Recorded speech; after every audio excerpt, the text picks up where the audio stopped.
bodies are floating in the water. The most destructive and tragic event in the history of southeast Louisiana. I'm lost. That's all I had. It's something I never could conceive of ever seeing in a major city like New Orleans. We will welcome our people home.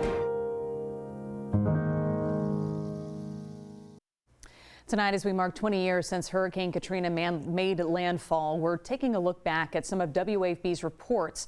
1 year after the storm, we talked to then reporter Jim Shannon and his photojournalist Joe McCoy, who were in the thick of the heartache, the deaths and destruction that Katrina brought with her. They talked with the late Donna Britt in 2006, 1 year later. It's still extremely dangerous to be out here right now. Day 2 of one of the largest search and rescue operations ever attempted. New Orleans continues to be under siege and underwater for a third straight day. I looked down Loyola Avenue, which is where my house is, and saw people up to their chests in water. And at that moment, I knew that my house was done. We drove down I-10 as far as we could go. I-10 ended in a big, deep pool of water. And I had a sinking feeling in my gut. It just was awful. And I tell you what, I've been in broadcasting for some time, and if I hadn't seen something like this with my own eyes, I certainly wouldn't have believed it, because I can't believe just so many people stuck out. People hurt, people in need of medication, people that just couldn't get the help they needed. Yeah. Literally thousands of people have been rescued today. We came to a railroad trestle where rescue workers were walking men, women, kids, elderly people. They were walking them all across the trestle and putting them in boats, and from there taking them underneath the interstate where they would wait for buses. That kind of gave me the big eyes. I was like, wow, it's really real down here. And we were literally having to drive around people that were laying in the median. We weren't sure if those people were sleeping or not. Search and rescue operations are just that. Search and rescue people who have a chance to survive and are still alive. Sadly enough, we're told bodies that are found in canals like this one are sometimes tied to a tree and marked. Look to the right, and there's a lady walking across the street with an American flag wrapped around her. 90-year-old Shirley Williams cannot make another step. Dehydrated, she staggers. She desperately searches for help with an American flag draped over her. With the assistance of photographer Joe McCoy, we put her in a news unit. I wouldn't have made it another 10 steps. I'm just exhausted, hon. We pulled the cooler out of our unit, sat her on a cooler. We took our reflector that we used to bounce light, to use it to flag a helicopter down. To take a helicopter ride, you think you're going to be okay? I hope so. I'm scared. She had never been on a helicopter before, and here was a 90-year-old plus woman getting ready to go up in a harness. Shirley Williams is grateful. And when she got out, she kissed me on the cheek. Every week, I think about that lady, and I wonder. We were in New Orleans last week, and if I knew which house was hers, I would have went and knocked on the door just to see if somebody would answer. Yeah. That's a story that's really unforgettable. Along with Miss Williams, the Coast Guard rescued 22,000 people during Katrina from Louisiana to Mississippi and even into Alabama. Combing through the archives, we look back at what the late Governor Kathleen Blanco faced while guiding the state through the storm and the recovery. Stick around.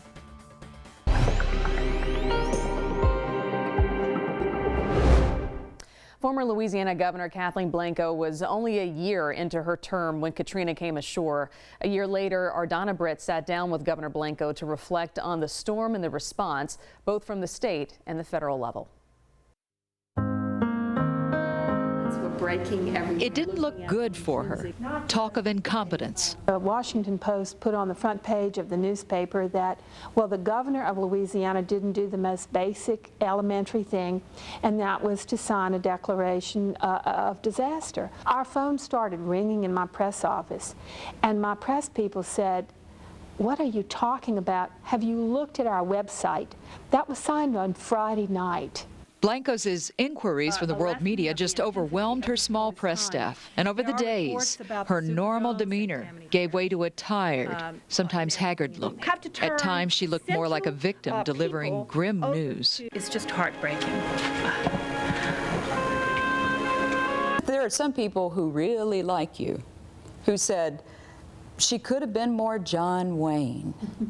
Right. She could have been more, show them what you need, give them a message so they can move, because there were people trapped in their homes feeling helpless, wanting to help the people that were in such a horror. But we had a lot of help. I sent wildlife and fisheries out in gale force winds. Those were my people that went out. The National Guard folks were my people. They were the ones who evacuated the Superdome. In the horror that would unfold, was there an image that she can't forget? The fires began. When that big plume of black smoke began, then I was about to lose heart, because I didn't know how extensive that was going to be. A friend said when she saw the woman who had her Social Security number written on her leg. In case some of the water came up, your body could be identified. And I didn't want my children to ever worry what happened to their mother. And I had a similar moment. A man was pushing a wheelchair, and his elderly mother was in the wheelchair, and she was dead. And he said, to the camera, he said, I could not stay at home anymore, and I just couldn't leave her behind. There were many, many of those times when I did go visit the Superdome myself on that Tuesday night.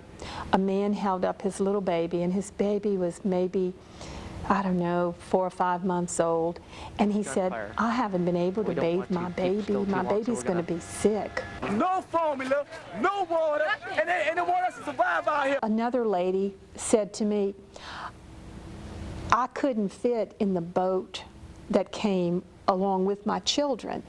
I sent my children ahead, and then I got into a later boat. I don't know where my children are.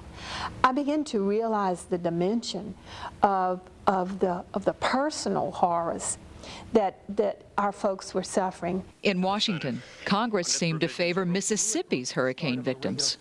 We would be having dual standards. People in Mississippi would be eligible for up to $150,000, and people in Louisiana would be eligible for about $75,000 or $80,000 max.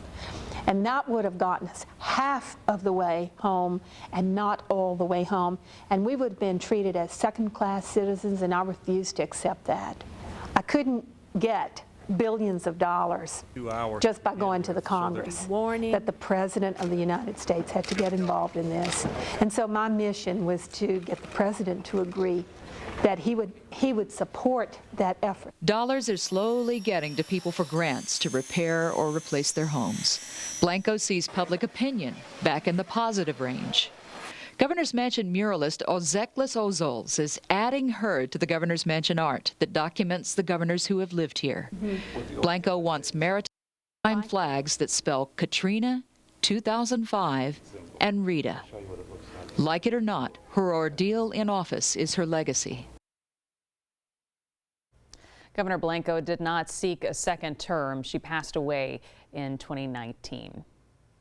So as we continue to look back, Dr. Steve Caprotto, you have kind of a unique perspective, both as a meteorologist and you were there on the ground in New Orleans in the aftermath. Yeah, that's right. It's so unforgettable for so many of us, and many like myself had the personal connection of being from the city and then, of course, working the storm and covering it. So, you know, those that are victims of Ida, Isaac, other storms, Laura was earlier this week, we're not forgetting those. This is just the 20th anniversary of Katrina. All right, I'm going to come back to a couple other graphics. I had this backwards, but I wanted to show you this. One of the big stories with Katrina was that big forecast shift, right? So the Friday before it made landfall, which it made landfall early on a Monday morning, this is what we had. We had a storm coming across South Florida, and the forecast was a pretty sharp turn to the right, taking it into the Florida Panhandle, maybe closer to Panama City. So that was the official forecast, 10 o'clock Friday morning. And then watch what happened. 12 hours later, by Friday night, you had the track shift more than 200 miles, and all of a sudden, Louisiana and Mississippi are under the gun. So it was a massive shift, and that was problematic because we were headed into a weekend. A lot of people didn't see this news unfold as it happened Friday afternoon, Friday evening. It happened so quickly. Now, one thing I wanted to point out, once that track shift happened, look at how good the forecast was going forward. It was really bad before that, but this white line, that's the actual track. It was almost spot on going forward. So here's a look at the satellite. Came across South Florida as a Category 1. The big story after it came off Florida was a dive to the southwest.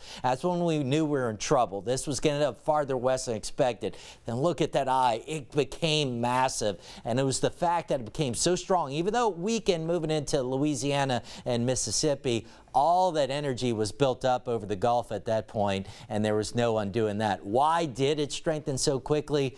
One huge part of the equation was something known as the loop current. So not only are we talking about warm water, where the loop current exists, it's very deep warm water. That can be water 80 degrees or above that extends several hundred feet below the ocean surface. So an endless source of fuel. Katrina went right over the loop current. This is an eddy that separates from the loop current. Bottom line, that's when it really explosively intensified and then weakened a little bit as it moved on into Louisiana and Mississippi. So that was a big part of the equation. All right, I wanted to come back to just one other thing here. Give me just a second to try to get this pulled up for you. But Katrina, of course, is going to be in the record books for a long time. So let me show you some of the stats here. The peak storm surge, that was another incredible thing. You're talking about just under 28 feet. That was around Pass Christian. So some people along the Mississippi coast were saying, I survived Camille. I can handle this. Well, guess what? Katrina was a whole other magnitude. And we had the latest count that, this has fluctuated, but a lot of uncertainty. Just under 1,400 fatalities attributed to Katrina. There you see it coming across South Florida before it made its way up towards the northern Gulf Coast. Liz? All right, Steve, thank you. Hurricane Katrina may have wiped out many parts of New Orleans, but the city's musical soul wasn't silenced. We'll have that story next.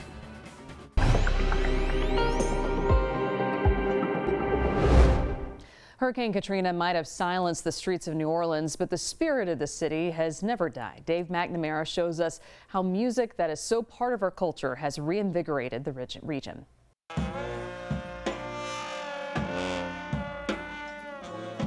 Only 6 weeks after Hurricane Katrina wiped out most of New Orleans' neighborhoods and scattered families and friends across the country, this memorial to the passing of famous chef Leslie Austin marked the rebirth of a wounded city's heartbeat.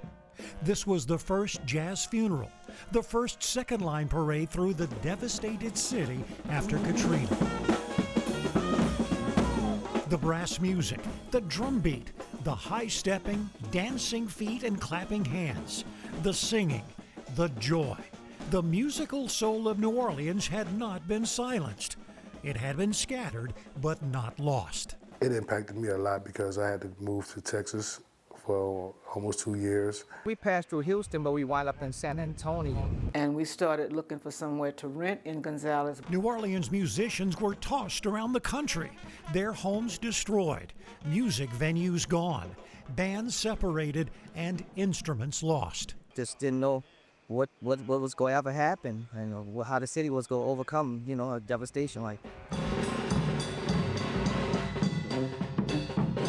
But the musical heart of New Orleans never stopped beating. It was a sad, but it sparked life in other places because New Orleans music got noticed and seen and heard by other people in other places around the country. New Orleans never lost its soul.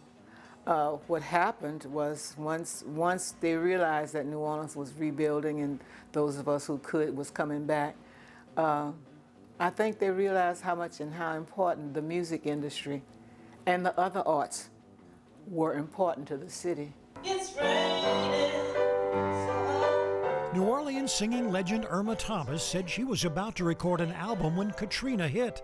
The songs had already been selected before the hurricane. Most of the songs on that album fit the situation that we were in at that time. Make me down a pallet on the floor. Make me down a pallet on the floor. Make me down a pallet on the floor. Play me down, so I don't have no place to go. And when I did that song, I could picture all of the homes where families who had gotten out of New Orleans, who had families in other cities and other states, was making pallets on the floor to be able to survive until they were able to get back on their feet to come back home. Her Grammy-winning album, After the Rain, was released 8 months after Katrina. It expressed the loss so many were feeling. As a band, we said that we were going to go on tour, and we started out in Minnesota. I could just remember playing my drum, and I remember crying, like so happy. It was just tears of joy to even be able to play my drum. Derek Tabb was the drummer with the Rebirth Brass Band. When he returned to New Orleans, he co-founded the Roots of Music. The after-school program, now in its 18th year, provides musical training for children ages 3 to 18. And I knew that it had saved my life and gave me an opportunity to do things that I would only dream about doing. So I wanted that for every kid to have that opportunity. The Kinfolk Brass Band was founded months after Katrina. I say, man, when everybody get back, I know we're going to have so much work.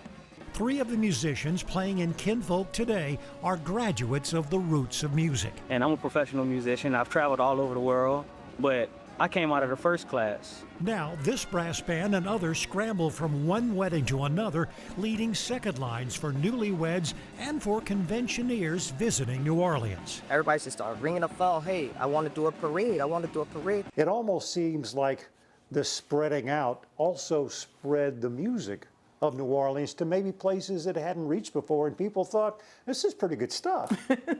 It happened. It happened. That's exactly what happened. Prior to that, we were taken for granted. The music scene now is way more vibrant. This is the sound of a New Orleans success story, a rhythm that even the city's worst hurricane could not destroy. That's a great story, Dave. Thank you. So chances are you have your own Katrina story or know people who have stories. WAFB and our New Orleans sister station have been sharing many of them throughout the week. You can watch those stories right now on WAFB.com.